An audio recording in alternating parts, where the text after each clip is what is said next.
제가 뭐 계속해서 전해드리고 있습니다만 세월호 7시간 관련해 과연 청와대를 출입한 사람이 누구인가. 근데 등장인물들이 하나, 둘, 셋, 넷 계속해서 늘고 있습니다. 물론 청와대 나중에 경호실에 출입 기록을 봐야겠지만 보안 손님이라고 불리는 분들은 안봉근 전 비서관의 차를 타고 수시로 들락거렸기 때문에 청와대에서 그날 뭐 2명만 왔다라고 해서 우리가 그걸 고지고대로 믿기는 어려운 상태인데 또 하나의 아주머니가 등장을 합니다. 이번에는 붓기를 빼주시는 경락 아줌마라고 잠깐 아줌마라고 해서 죄송합니다. 네. 등장을 또 했습니다. 뭐 경력 30년의 그 얼굴 경락하시는 분이라는 거예요.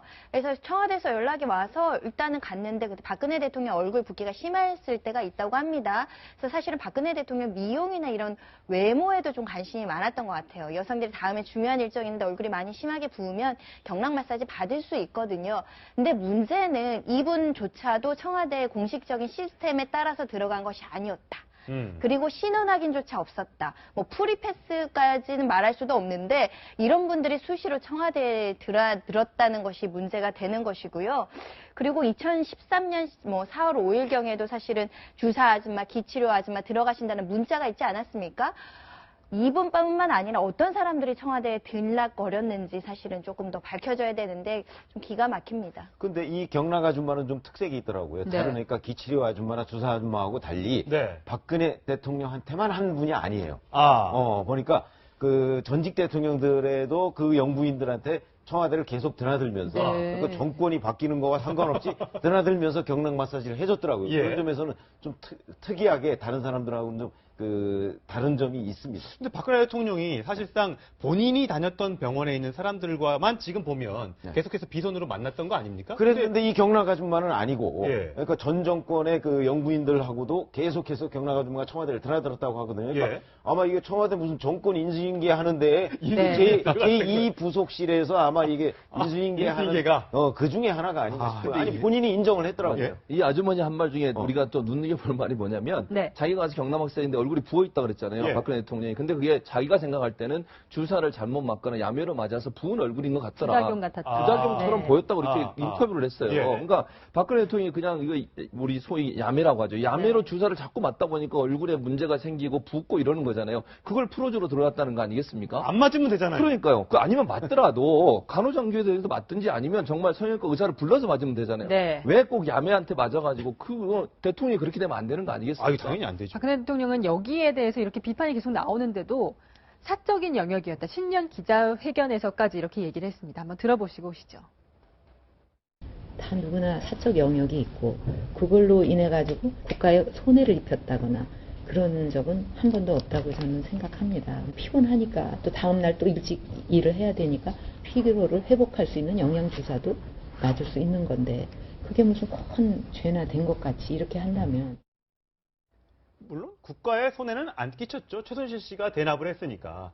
손에 끼쳤죠. 왜냐하면 우리가 이걸 왜 지적하냐. 우리 국가 운영의 시스템이라는 게 있지 않습니까? 사소한 규정이라도 박근혜 대통령이랑 공적지에서는 그 규정을 지켜줘야 청와대 기강이 살고 공무원들이 일을 제대로 할 수 있는 겁니다. 근데 박근혜 대통령이 여전히 나는 대통령이라는 신분을 망각하고 예전에 사인이 했던 것처럼 필요하면 주사 아줌마도 부르고 청와대 내부 규정, 신문검색 규정 위반해서까지 왔다 갔다 하게 되면 아랫사람들도 그거를 규정을 우습게 보게 되죠. 무시하게 되죠. 그러면서 소문이 안 좋아지고 이런 부분들 때문에 어떤 대통령의 위신이라든가 국가적인 체면이 흔들리는 겁니다. 그런 시스템의 중요성을 망각했다는 게 가장 큰 문제고 그 비용 문제도 마찬가지입니다. 비용 문제도 지금 최순실 씨가 대납을 했다는 얘기가 나오면 결국은 업무의 공정성 이것도 뇌물의 성격이 있는 거 아니야? 그러니까 최순실의 부탁은 다 들어줬던 거 아니야? 이런 것이 국정 운영에 해악을 끼치고 있는데 그것이 여전히 국가에 손해를 끼친 적이 없다라는 단순한 논리 구조로 국민들한테 얘기를 하니까 국민들은 여전히 이런 국가 시스템의 중요성이라든가 그 대통령으로서의 그 업무나 미용 관리라든가 내 신변과 관련된 것도 사실은 공적 영역일 수 있다는 인식이 좀 부족했던 거 아닌가라는 생각이 듭니다. 저런 것들을 우리가 자꾸 지적하는 거예요. 대통령에 대한 인식이 기본적으로 잘못됐어요. 무슨 얘기냐면 자 이게 사적 영역이니까 괜찮다. 근데 공적 시스템을 다 무력화시켰잖아요. 그렇죠. 그런데 차라리 그 무슨 돈을 몇 푼을 잃었다. 이런 식으로 얘기하면 그 돈은 몇 푼은 그냥 나중에 그냥 갚거나 어떻게 메우면 돼요. 그러나 국가기강이라는 이 무형의 가치들이 무너지잖아요. 예, 그렇죠. 이거는 돈 가지고도 해결할 수 없는 겁니다. 그러니까 박근혜 대통령이 그걸 가지고 야 내가 뭐 그 무슨 국가에 무슨 몇 푼 정도 이렇게 그 손해를 끼쳤느냐 그런 거 없으니까 됐다. 이런 인식 자체가 문제라는 거죠. 네.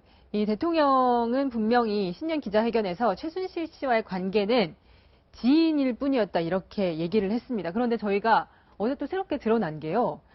최순실 씨가 굉장히 박근혜 대통령의 이 많은 국정 개입에 상당히 개입을 한 것으로 보이는데 정홍원 전 국무총리의 대국민 담화에까지 이렇게 좀 개입을 굉장히 구체적으로 했던 것이 드러난 것이죠.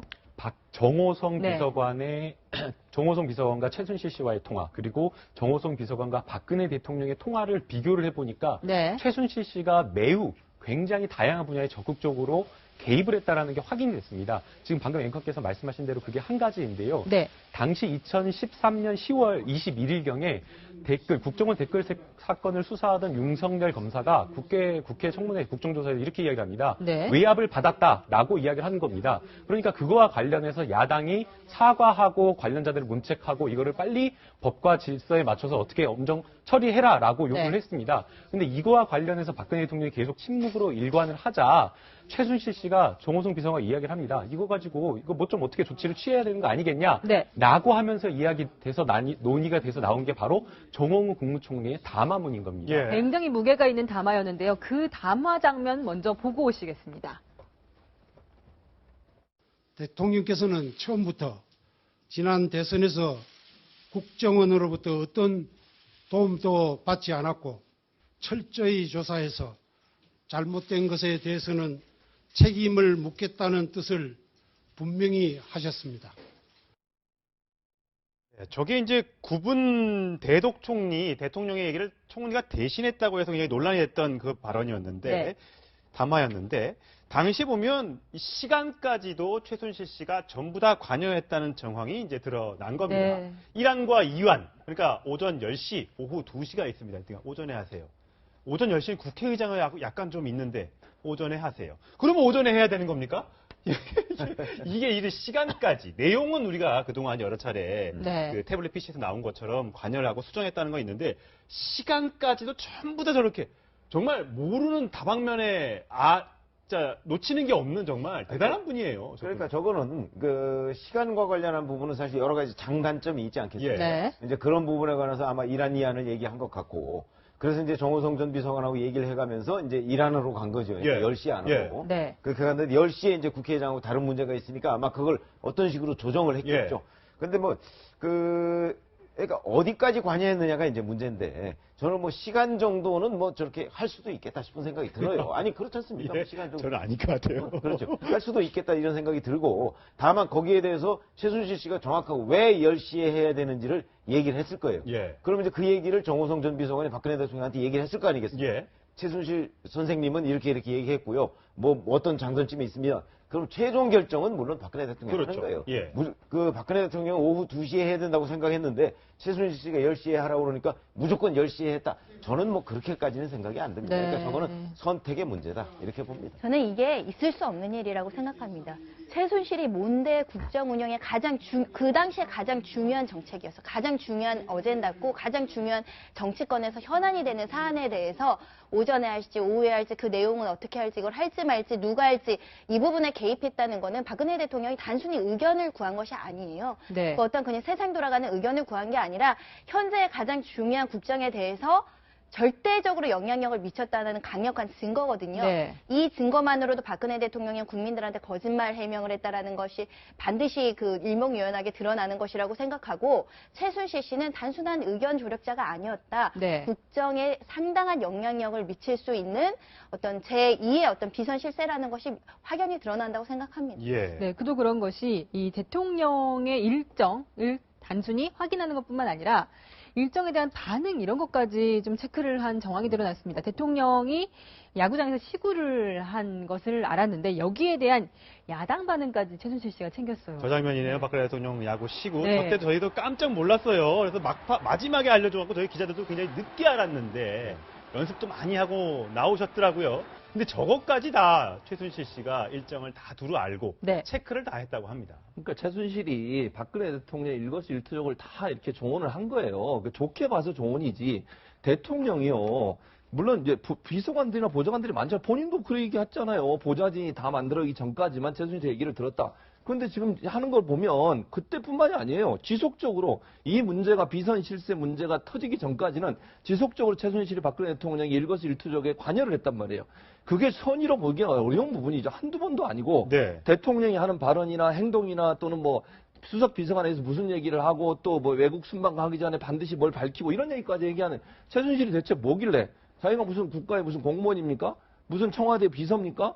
그런 식으로 하려면 자기 옆에 데려놓고 그럼 공식적으로 직책을 주고 하든죠. 네. 저런 식으로 하는 게 사실은 국민들 앞에 엄청난 분노를 일으킬 수밖에 없는 내용이죠. 비선은 아니고 비선. 비선. 네, 한 글자 들어가서 비선.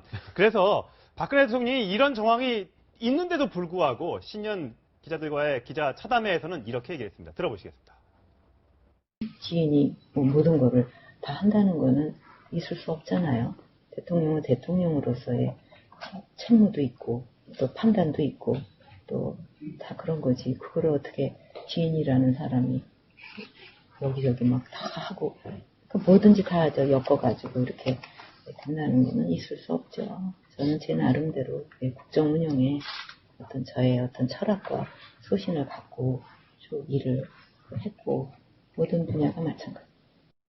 네, 지인이 모든 것을 다 할 수 없다라고 얘기를 했는데 지금 드러난 것을 보면은 뭐 수석비서관 회의부터 담화문, 총리 담화문까지 아니, 이 정도면 거기까지 드러난 거죠. 네. 그러니까 우리가 드러난 것만 보고 있으니까 그렇다고 생각해요. 네. 아니 제가 박근혜 대통령을 옹호하려고 하는 것이 아니고 우리는 지금까지 기사 쓰는데 전부 드러난 것만 쓰고 있잖아요. 네. 그렇죠. 예. 그런데 대통령이 한 일 중에는 드러나지 않은 게 훨씬 더 많습니다. 사실은. 예. 그러니까 뭐 청와대에서 1% 얘기를 하는가는 모르겠는데 네. 여하튼 1% 얘기를 하려면 사실은 다른 것도 다 세봐야죠. 99개도 세봤어야 되는데 그렇게까지는 안 했을 거예요. 네. 예. 저도 박근혜 대통령의 저 말이 일리는 있다고 생각을 해요. 무슨 얘기냐면 시시콜콜하게 예를 들어서 법무, 국방, 뭐 그러니까 문화체육이외 네. 뭐 이런 거 무슨 행정, 뭐 무슨 부산시가 뭘 어떻게 한다 이런 것까지 최순실 씨가 다 관여한 건 아니잖아요. 네. 지금 현재 드러난 부분을 보면 최순실 씨가 비선 실세로서 굉장히 많이 관여한 건 사실이에요. 그러나 그렇다고 해서 또 거의 모든 걸 다 했다. 우리가 이렇게 얘기할 네. 증거도 없는 거예요. 그래도 1%라고 볼 수는 없어요. 그러니까 1%라고 네. 볼 수는 없죠. 네. 그건 왜 그러냐면 그거 세봐야 돼요. 뭐 99개와 1개를 세봐야 되는데 네. 여하튼 모든 건 다 한 건 아닐 것이다. 예를 들면 최순실 씨가 그렇게 능력이 출중한 사람은 아니잖아요. 네. 그러니까 근데 중요한 거는 문서 좀 고치고 네. 문서 그러니까 이견이 있을 수 있어요. 네. 그렇죠. 문서 좀 고치고 거기에 대해서 자기 아이디어가 있으면 그거에 대해서 내고 대통령이 그걸 일부 받아들이고 그런 것이 저는 거의 전부라고 자, 봅니다. 우리가 직관적으로 인식을 할 수 있는데 박근혜 대통령의 철학과 소식에 기반해서 능동적이고 적극적으로 국정을 운영한 내용은 잘 안 보여요. 우리 오늘 이렇게 그 발표된 내용만 보더라도 정호성 비서관한테 어떡하죠? 내일 발표할 건데 본인의 주관적이고 능동적인 의사결정을 하는 게 아니라 타인에게 의존하는 게 그대로 드러납니다. 예. 어떡하죠? 내가 결정하지 못해요. 그러는 상황에서 최순실이라는 자가 중요한 결정마다 등장을 해요. 이거는 뭐냐면 중요한 결정에 내가 사소한 거는 그냥 해도 되는데 네. 비서관들이랑 중요한 결정일 때 내가 제대로 판단하거나 내 철학과 소신이 흔들리니까 타인한테 의존하는데 지금 그 대상이 최순실이고 너무나 많은 것들에 관여했다는 그 개입이 나오니까 다른 부분에도 개입을 했을 거라는 강력한 추정이 있는 게 문제입니다. 아니, 근데 개인적으로는 이제 다른 분야까지 알 필요는 없다고 생각이 됩니다. 네. 편집장님께서는 이제 다른 분야도 다 세어봐야 된다 그러는데 그거 볼 필요가 없습니다. 지금 이제 1% 총량 1%밖에 관여를 안 했다라는 한 부분이 박근혜 대통령 답변서 어느 부분에 나오는 이야기냐면 대의민주주의와 국민주권주의를 훼손했다.